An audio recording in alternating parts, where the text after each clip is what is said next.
नहाई ले लू गंगवा ए गोरी।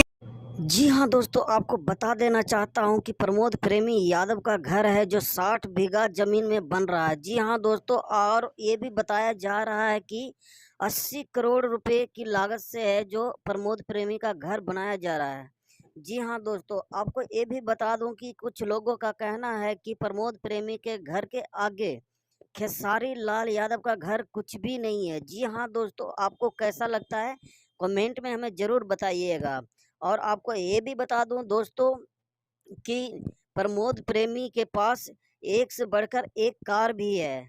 जी हाँ दोस्तों, जो कि खेसारी के पास नहीं है। तो दोस्तों, आप हमारे चैनल पर अगर नए हैं तो चैनल को सब्सक्राइब कर देना, लाइक कर देना और इस वीडियो को ज़्यादा से ज़्यादा शेयर कर देना दोस्तों। मिलते हैं अगले वीडियो में, तब तक के लिए जय हिंद दोस्तों।